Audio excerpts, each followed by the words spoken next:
السلام علیکم ورحمت الله وبرکاته.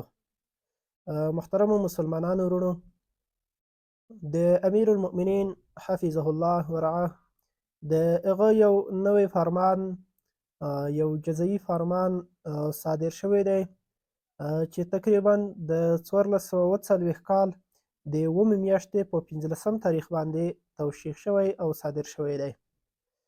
دا چې یاد فرمان یوه مقدمه، 3 بابونه، 10 فصلونه او 119 مادې لري. دغه فرمان د امیر المؤمنین حفظه الله د حکم په اساس د توشیح د نیټې نه وروسته د عمل وړ دی، یعنی ټولو محاکمو ته سپارل شوی دی چې باید په یاد فرمان باندې عمل وشي. دا فرمان د امیر المؤمنین حفظه الله د توشیح کېدو نه وروسته په ټولنیزو رسنیو کې یا په عامو مجلسو کې د یو څه خلکو یو څه اعتراضونه راوپارول. نو مخکې د دې چې د خلکو اعتراضونه او یا د هغې جوابونه وکړم، د یاد فرمان په اړه باید یو څو ټکي د موږ او تاسو دقیق په ذهن کې وي. دا هغه الفاظ، دا ټکي باید د ځان سره ملحوظ کړو، دا یاد کړو، نو هغې نه وروسته بیا که چا په دې فرمان باندې اعتراض کوو نو بیا موږ ته پته لګېږي چې د تا اعتراض په څه باندې دی او په فرمان کې څه دی.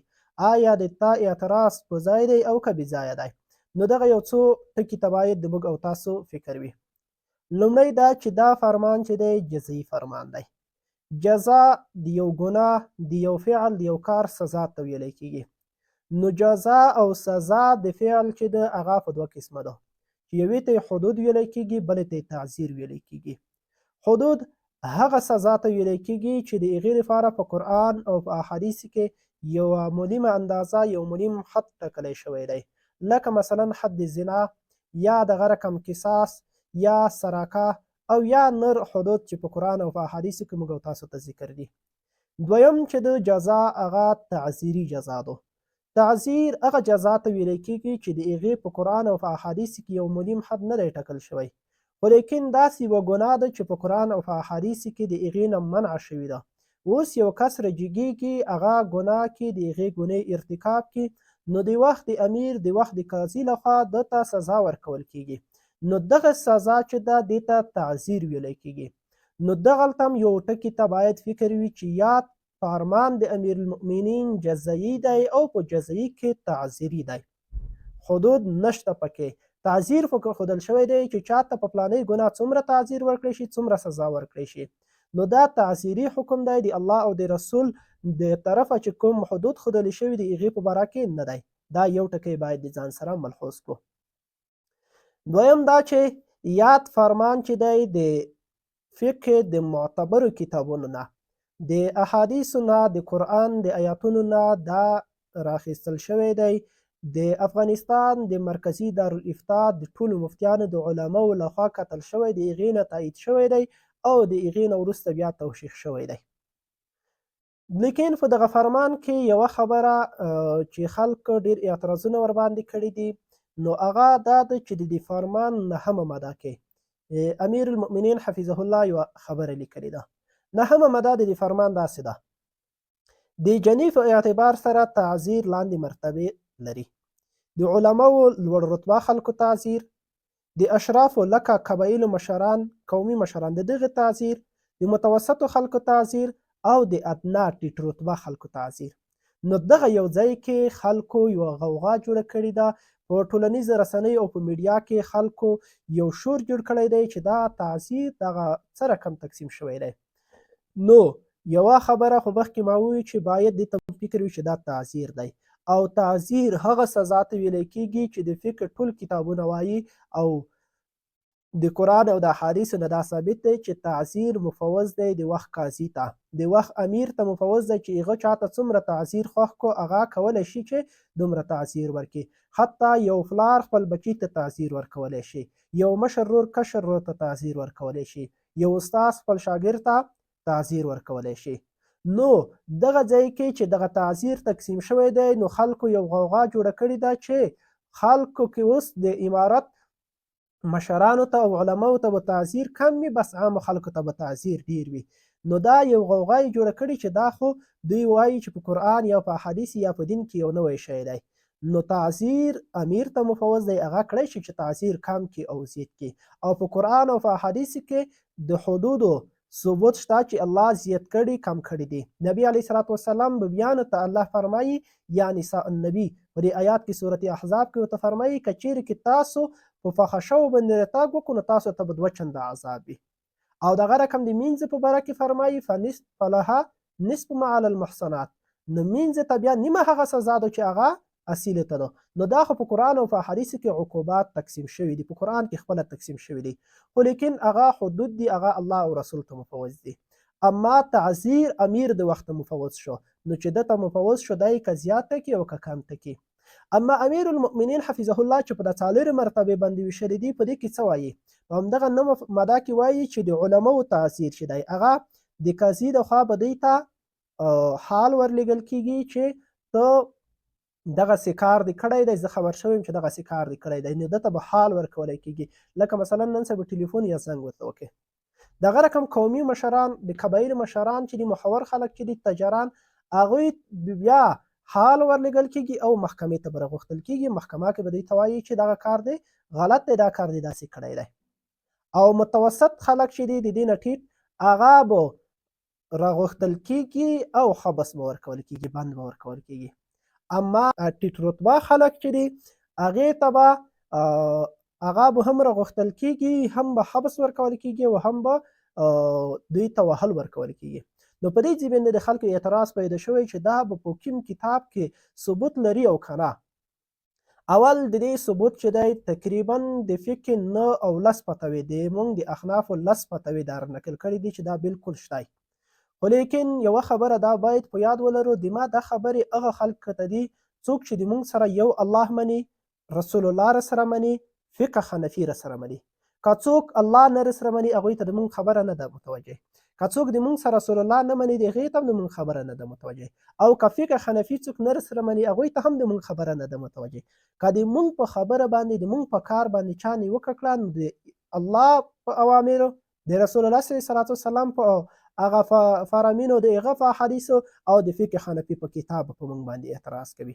د دې نه ایخواته که څوک په عقلي دلایلو د ځان نه اعتراضونه کوي نو هغې ته د موږ جواب نه دی متوجه، ځکه موږ د اسلامي نظام دعوا کړي او فقه حنفي د موږ تګلاره ده. نو د فقه حنفي کتابونه ما دلته را نقل کړي. هغه څوک چې په کتاب ته لاسرسی لري هغه کولی شي چې دغه فتوې وګوري.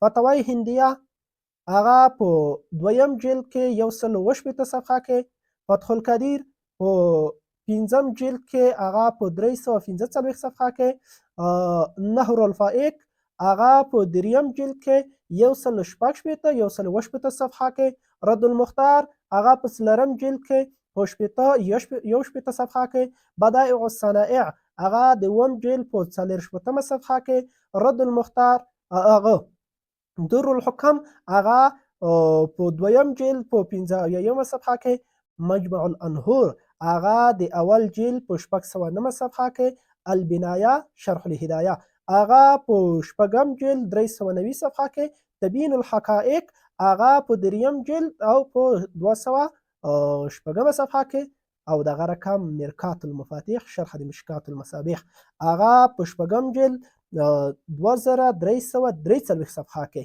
هغې ټول همدغه خبره نقل کړې ده. دا تقریبا 10 حوالې ما درته ذکر کړې، هغې ټولې دا خبره نقل کړې ده چې تعزیر هغه تقسیم کیدای شي په اشرافو او دغه رقم په اشرف الاشرافو، په متوسطو او په ادنا خلکو باندې. نو د دې ټولو کتابو دا رایه ده چې دا تعزیر امام ته مفوض دی هغه دا تقسیم کولی شي. او دغه مرکات چې د مولا علي کاري رحمه الله په مشکات باندې شرحه ده هغه یو حدیث سره نقل کوي. دغه حدیث چې دی ابو داود ونسایي هم نقل کړی دی. هغه فرمایي نبی علیه الصلاة والسلام فرمایي، دا حدیث حضرت عایشه صدیقه رضی الله تعالی عنها نقل کوي د رسول الله صلی الله علیه وسلم نه، اکلو ذوي الهیئات عثراتهم الا الحدود. تاسو کموالی وکئ ذوي الهیئات هغه خلک ته چې هغه د یو هیئت، د یو منصب، د یو علم، د یو مقام خاوند وي، عثراتهم هغه ښیونې د دی، د دې کومه غلطي د دې چې وشي هغه تاسو په هغې کې کمښت ورته وکئ، اسانتیا ورسره وکئ.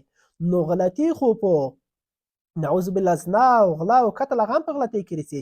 نو هغې دپاره بیا وایي الا الحدود، په حدودو کې تاسو کار نشئ لرلی، دا د الله کار دی، اما د حدودو نه بغیر چې کوم دی په هغې کې تاسو اسانتیا ورسره وکئ. نو صریحتا د نبي علیه صلات وسلام حدیث دی چې تاسو د اشرافو خلکو سره، د علماو، د قومي مشرانو، قبایلو مشرانو سره تاسو اسانتیا وکئ، د دوی په هغه تعذیر کوئ. نو دا د موږ دپاره یو لوی دلیل دی چې دا حدیث موږ ته رانقل شوی دی.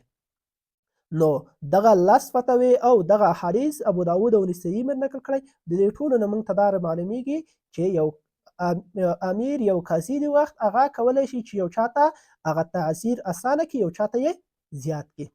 یوه وروستۍ خبره به بله وکړو. تعذیر یو دنیوي دی، یو اخروي دی. دا خبره په دې بنا باندې کوو چې څه حکمت دی په دې کې چې تعذیر کم کړئ چاته، چاته یې زیات کړه. ولې یو چاته زیات تعذیر ورکوي او چاته کم تعذیر ورکوي؟ نو د دې دپاره دلیل دا دی، حکمت دا دی په دې کې چې تعذیر د څه دپاره وي؟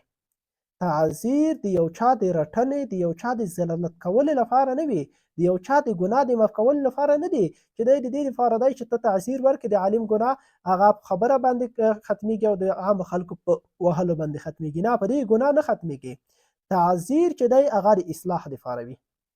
اصلا د ګناه د ختمولو یا د هغې سزا هغه خو په آخرت کې د هغه خو د الله سره خپل کار دی.